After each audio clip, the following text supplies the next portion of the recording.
Operation সিন্দুরের পর যত দিন যাচ্ছে প্রধানমন্ত্রী নিশানায় ততই বেশি করে উঠে আসছে বিরোধীরা। দুদিনের গুজরাট সফরে টানা দ্বিতীয় দিন পেহেলগাঁও হামলা এবং অপারেশন সিন্দুরে পাক জঙ্গি ঘাঁটি গুড়িয়ে দেওয়ার প্রসঙ্গ উঠে এলো প্রধানমন্ত্রীর ভাষণে। বিরোধীদের নাম না করে নরেন্দ্র মোদী বললেন, অনেকেই এটাকে ছায়াযুদ্ধ বলছেন, তবে এটা ছায়াযুদ্ধ নয়। ছায়াযুদ্ধ হলে জঙ্গিদের কফিনে পাকিস্তানের জাতীয় পতাকা দেওয়া হতো না, সেনারা স্যালুট দিয়ে শেষ বিদায় জানাতো না। उस जनाजे को स्टेट ऑनर दिया गया पाकिस्तान में। उनके कॉफिन पे पाकिस्तान के झंडे लगाए गए, उनकी सेना ने उनको सैल्यूट दी। ये सिद्ध करता है कि आतंकवादी गतिविधि ये प्रॉक्सी वॉर नहीं है, ये आपकी सोची समझी युद्ध की रणनीति है। आप वॉर ही कर रहे हैं। অপারেশন সিন্দুরে পাকিস্তানের জঙ্গি ঘাঁটি গুড়িয়ে দেওয়া গিয়েছে আগেও বলেছেন প্রধানমন্ত্রী নরেন্দ্র মোদী। প্রধানমন্ত্রীর সেই দাবি নিয়ে প্রশ্ন উঠছে। মঙ্গলবার নরেন্দ্র মোদী কারোর নাম না করেই বললেন, সব ছবি ক্যামেরাবন্দি করে রাখা হয়েছে যাতে ঘরে জবাব দিতে না হয়। অনেকেই বলছেন ঘরে বলতে প্রধানমন্ত্রী বিরোধীদেরই কটাক্ষ করেছেন। और इस बार तो सब कैमरा के सामने की सारी व्यवस्था रखी थी ताकि हमारे घर में कोई सबूत न मांगे। अब हमें सबूत नहीं देना पड़ रहा है, वो ऊपर वाला दे रहा है।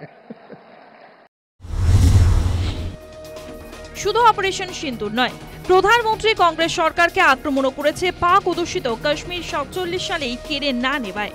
প্রধানমন্ত্রী অভিযোগ করেছেন বল্লভভাই প্যাটেল বলা সত্ত্বেও তার কথা শোনা হয়নি। सरदार पटेल की इच्छा थी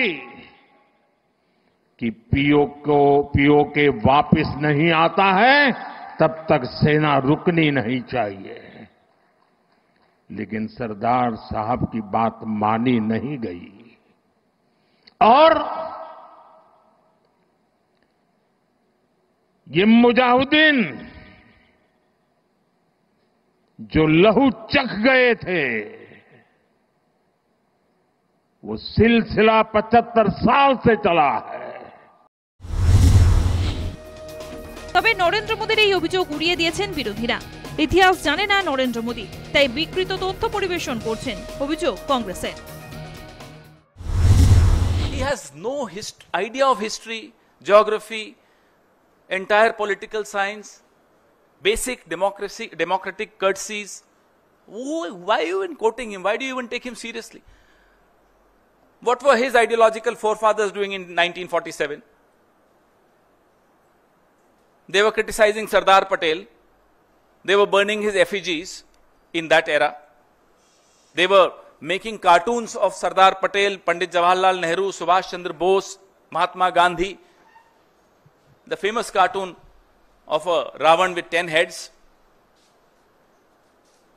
So, don't take the Prime Minister seriously. I don't think his cabinet takes him seriously. I don't think the RSS takes him seriously. I don't know why you keep quoting him. সুযোগ যখন পেয়েছিলেন তখন পিওকে দখল করে নিলেন না কেন? কে বারণ করেছিল? নরেন্দ্র মোদীকে পাল্টা প্রশ্ন আপ নেতার। प्रधानमंत्री तो भाषण बहुत अच्छा दे लेते हैं, तो यही तो हम पूरा देश कह रहा है कि जो 21 आतंकवादी ठिकाने सेना ने चिन्हित किए थे उनको आपने क्यों रोका? यही तो पूरा देश पूछ रहा है कि जब 9 आतंकी ठिकानों को हमारी बहादुर भारतीय सेना ने तहस नहस कर दिया था तो बाकी आतंकी ठिकानों को भी वो तहस नहस कर देती, पीओके पे भी कब्जा कर लेती। पीओके वापस कर लेने का एक बहुत बड़ा मौका था। ये पूरा देश इस बात को महसूस कर रहा है कि प्रधानमंत्री ने ट्रंप के दबाव में सीज फायर की घोषणा करके भारत के संप्रभुता और सम्मान के साथ खिलवाड़ किया है। পেহেলগাঁও হামলা এবং অপারেশন সিন্দুর পর্বে শাসক বিরোধী এক সুরে কথা বলেছে। তবে যতদিন যাচ্ছে অপারেশন সিন্দুরকে কেন্দ্র করে বাড়ছে রাজনৈতিক বিতর্ক। অনেকের মতে নরেন্দ্র মোদী এবং বিজেপি অপারেশন সিন্দুরকে কেন্দ্র করে যেমন রাজনৈতিক ফায়দা তুলতে চাইছে, বিরোধীরাও চাইছেন তা প্রতিহত করে নিজেদের অবস্থান দৃঢ় করতে। অনেকের মতে বিহার নির্বাচন যত এগিয়ে আসবে জাতীয়তাবাদের আবেগ নিয়ে সংঘাত ততই তীব্র হবে। News time.